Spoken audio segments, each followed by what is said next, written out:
حضرت عثمان غنی رضی اللہ تعالیٰ عنہ اسلام کے وہ درخشندہ ستارے ہیں جنہوں نے اپنی دولت، عزت، وقت اور جان سب کچھ دین اسلام پر قربان کر دیا۔ ان کی سیرت میں شرم و حیا، سخاوت اور وفاداری کی روشن مثالیں موجود ہیں۔ حضرت عثمان غنی رضی اللہ تعالیٰ عنہ اسلام کی وہ عظیم ہستی ہیں جنہیں رسول اللہ صلی اللہ علیہ وسلم نے 2 بیٹیوں کا شوہر ہونے کی وجہ سے ذی النورین کا عظیم لقب عطا فرمایا۔ آپ کی سخاوت، حیا، محبت، قربانی اور صبر قیامت تک کے لیے ایک مثال ہے۔ آج کی اس ویڈیو میں ہم آپ رضی اللہ تعالیٰ عنہ کی مکمل اور ایمان افروز زندگی کے بارے میں معلومات حاصل کریں گے جو ہر مسلمان کے لیے مشعل راہ ہے۔ بسم اللہ الرحمن الرحیم۔ اللہ تبارک و تعالیٰ کے نام سے شروع جو بڑا مہربان اور نہایت رحم کرنے والا ہے۔ فاروق ہسٹوریکل وائس میں تمام دوستوں کو خلوص بھرا سلام۔ میں ہوں فاروق احمد اور آپ دیکھ رہے ہیں فاروق ہسٹوریکل وائس چینل۔ تیسرے خلیفہ راشد حضرت عثمان بن عفان رضی اللہ تعالیٰ عنہ 573 عیسوی میں مکہ مکرمہ میں پیدا ہوئے۔ قریش کے مشہور اور معزز قبیلے بنو امیہ سے آپ کا تعلق تھا۔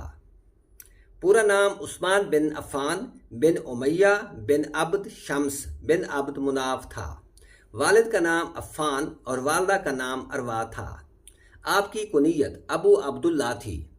آپ کا شجرہ نسب 5ویں پشت میں رسول اللہ صلی اللہ علیہ وسلم سے ملتا ہے۔ زمانہ جاہلیت میں پڑھنا لکھنا سیکھ لیا تھا۔ حضرت عثمان رضی اللہ تعالیٰ عنہ ان ابتدائی لوگوں میں شامل تھے جنہوں نے حضرت ابوبکر صدیق رضی اللہ تعالیٰ عنہ کے ذریعے رسول اللہ صلی اللہ علیہ وسلم کی دعوت پر لبیک کہا اور اسلام قبول کیا۔ اس وقت آپ کی عمر صرف 34 سال تھی۔ آپ اسلام قبول کرنے والے چوتھے مرد تھے۔ جوانی میں تجارت کا پیشہ اختیار کیا اور خوشحال ہو گئے۔ سخاوت کی وجہ سے غنی کے لقب سے مشہور تھے۔ اسلام قبول کرنے کے بعد آپ کو سخت مخالفت اور ظلم کا سامنا کرنا پڑا، مگر آپ ثابت قدم رہے۔ آپ کی وفاداری نے رسول اللہ صلی اللہ علیہ وسلم کا دل جیت لیا۔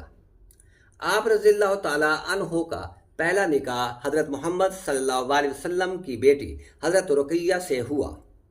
جب کفار مکہ کا ظلم حد سے بڑھ گیا تو ہجرت کر کے حبشہ چلے گئے۔ بعد ازاں آپ نے مدینہ کی جانب ہجرت کی۔ حضرت رقیہ رضی اللہ تعالیٰ عنہا کی وفات کے بعد آپ صلی اللہ علیہ وسلم کی دوسری صاحبزادی حضرت ام کلثوم رضی اللہ تعالیٰ عنہا کے ساتھ آپ کا نکاح ہوا۔ اس وجہ سے آپ کو ذی النورین یعنی 2 نوروں والا کہا جاتا ہے۔ یہ شرف کسی اور صحابی کو حاصل نہیں ہوا۔ حضرت عثمان غنی رضی اللہ تعالیٰ عنہ ایک مالدار تاجر تھے۔ انہوں نے فروغ اسلام اور استحکام اسلام کے لیے اپنی دولت کو بے درے خرچ کیا۔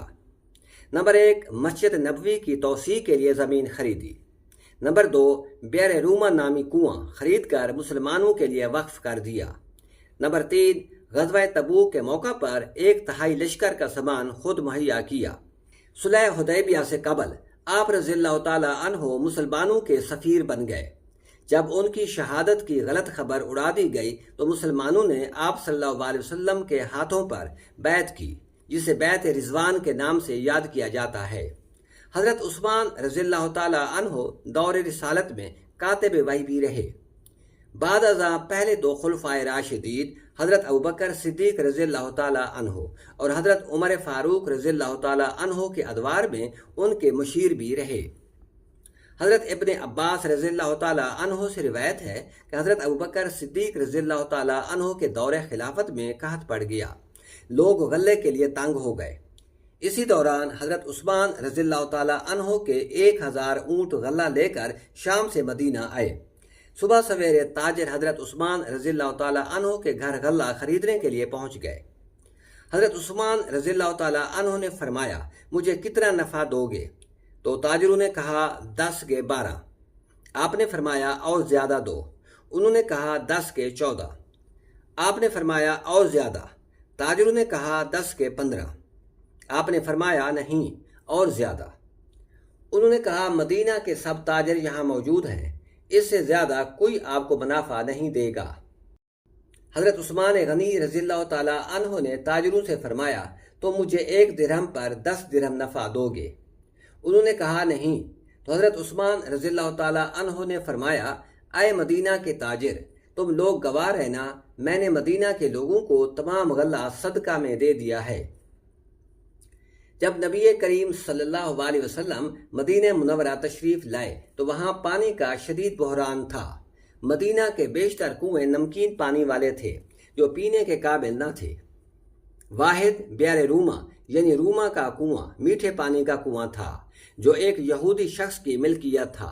وہ مسلمان مہاجرین کو پانی فروخت کرتا تھا اور قیمت بہت زیادہ لیتا تھا۔ مہاجرین مکہ جو سب کچھ چھوڑ کر مدینہ آئے تھے، نہ کھانے کے لیے کچھ تھا اور نہ پینے کے لیے۔ تب آپ صلی اللہ علیہ وسلم نے ایک اعلان فرمایا، جو شخص بیار روما کو خرید کر مسلمانوں کے لیے وقف کرے، اللہ تعالیٰ اس کے لیے جنت کو واجب کر دے گا۔ حضرت عثمان غنی رضی اللہ تعالیٰ عنہ نے یہ اعلان سنا تو فوراً اس یہودی کے پاس گئے۔ پہلے کوشش کی کہ پورا کنواں خرید لیں، مگر یہودی نے فروخت کرنے سے انکار کر دیا۔ پھر حضرت عثمان رضی اللہ تعالیٰ عنہ نے آدھا حصہ خریدنے کی تجویز دی کہ ایک دن یہودی پانی بیچے اور ایک دن حضرت عثمان کا دن ہو جو مسلمانوں کے لیے مفت ہو۔ یہودی نے یہ تجویز قبول کر لی۔ جب حضرت عثمان کا دن آتا، لوگ 2 دن کا پانی مفت بھر لیتے۔ دوسرے دن یہودی کے پاس پانی خریدنے کے لیے زیادہ لوگ نہ جاتے۔ اس طرح یہودی کو نقصان ہونے لگا۔ آخرکار حضرت عثمان رضی اللہ تعالیٰ عنہ نے مکمل کنواں خرید لیا اور اسے مسلمانوں کے لیے وقف کر دیا۔ ایک روایت کے مطابق حضرت عثمان رضی اللہ تعالیٰ عنہ نے یہ کنواں 35,000 درہم کے عوض خریدا۔ مختلف روایات میں قیمت مختلف آئی ہے، کچھ 20,000 اور کچھ 35,000 درہم کا ذکر کرتے ہیں۔ یہ کنواں صدیوں تک مدینہ کے لوگوں کو پانی دیتا رہا۔ خلافت عثمانیہ کے دور میں اس کنویں کے ساتھ کھجوروں کا ایک باغ لگایا گیا۔ آج بھی سعودی عرب میں وقف عثمان کے نام سے ایک ادارہ موجود ہے جو اسی زمین اور باغات سے حاصل ہونے والی آمدنی سے حاجیوں، مسافروں، فقراء اور غرباء کی خدمت کرتا ہے۔ 644 عیسوی میں حضرت عمر فاروق رضی اللہ تعالیٰ عنہ کی شہادت کے بعد 6 افراد پر مشتمل مجلس شورا نے آپ رضی اللہ تعالیٰ عنہ کو خلیفہ منتخب کیا۔ آپ کا دور خلافت تقریباً 12 سال پر محیط رہا، یعنی 23 ہجری تا 35 ہجری۔ آپ رضی اللہ تعالیٰ عنہ کے 12 سالہ دور خلافت میں اسلامی مملکت کی سرحدیں چاروں جانب پھیل گئیں۔ دور عثمانی کے نامور سپہ سالاروں میں عبداللہ بن عامر، عبداللہ بن سعد، حضرت معاویہ، سعد بن العاص اور ولید بن عتبہ شامل تھے۔ اس دور میں جو علاقے فتح کیے گئے، ان میں قبرص اور روڈس کے جزائر نمایاں تھے۔ اس کے علاوہ مسلم افواج نے سندھ، ایشیائے کوچک اور مصر میں کئی فتوحات حاصل کیں۔ دور عثمانی میں حاصل کردہ فوجی کامیابیوں کا ایک خاص پہلو یہ تھا کہ حضرت امیر معاویہ رضی اللہ تعالیٰ عنہ کی سرکردگی میں اسلامی بحری بیڑے نے بحیرہ روم میں کئی کامیابیاں حاصل کیں۔ حضرت عثمان غنی رضی اللہ تعالیٰ عنہ نے 29 ہجری میں مسجد نبوی میں توسیع کروائی، جس سے اس کا طول 160 گز اور عرض 150 گز ہو گیا۔ حضرت عثمان غنی رضی اللہ تعالیٰ عنہ نے عالم اسلام کو قرآن مجید کے ایک مصحف اور ایک قرات پر جمع کیا۔ اس مقصد کے لیے ام المومنین حضرت حفصہ رضی اللہ تعالیٰ عنہا کے پاس محفوظ مصحف کی 7 نقلیں کروائیں اور ان کا ایک ایک نسخہ مدینہ منورہ، مکہ معظمہ، شام، یمن، بصرہ، کوفہ اور بحرین میں محفوظ کر دیا۔ مصحف عثمانی میں سے اب بھی 4 نسخے دنیا میں حجرہ نبوی، استنبول، مصر اور ماسکو میں موجود ہیں۔ آپ کے عہد کے آخری حصہ میں اندرونی سازشیں بڑھ گئیں۔ عبداللہ بن سبا جیسے یہودی منافق نے مسلمانوں میں سازشیں شروع کر دیں۔ حضرت عثمان رضی اللہ تعالیٰ عنہ کے بعض گورنروں پر اعتراضات کیے گئے۔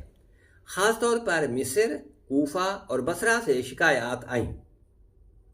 کوفہ، بصرہ اور مصر کے بے شمار سازشی 35 ہجری میں حجاج کرام کے بھیس میں مدینہ منورہ پہنچے اور حضرت عثمان رضی اللہ تعالیٰ عنہ کے گھر کا محاصرہ کر لیا۔ حضرت عثمان غنی رضی اللہ تعالیٰ عنہ نے صحابہ کرام کو لڑنے سے سختی سے منع کر دیا تاکہ خون ریزی نہ ہو۔ آپ نے فرمایا، میں نہیں چاہتا کہ میری وجہ سے ایک قطرہ بھی مسلمانوں کا خون بہے۔ آخرکار 22 روز محاصرہ کرنے کے بعد 20 مئی 656 عیسوی کو جمعہ کے دن کچھ شرپسندوں نے مکان میں داخل ہو کر خلیفہ کو شہید کر دیا۔ انا للہ و انا الیہ راجعون۔ اس وقت آپ روزے سے تھے اور قرآن مجید کی تلاوت فرما رہے تھے۔ ہاتھ میں قرآن تھا اور خون کے قطرے قرآن مجید پر گرے۔ آپ کا خون قرآن کے ان الفاظ پر گرا جن کا مطلب صبر کے متعلق تھا۔ آپ رضی اللہ تعالیٰ عنہ کو قبرستان جنت البقیع میں دفن کیا گیا۔ آپ سے 146 احادیث مروی ہیں۔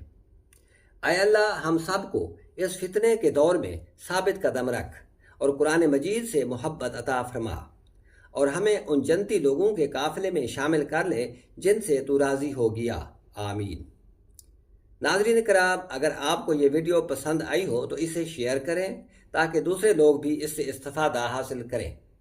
دوستو، اگر آپ ایسی ہی تاریخی اور اسلامی ویڈیوز دیکھنا چاہتے ہیں تو ہمارے اس چینل کو سبسکرائب کریں اور بیل آئیکن دبائیں تاکہ آپ کو ہماری نئی ویڈیوز کی اطلاع سب سے پہلے ملے۔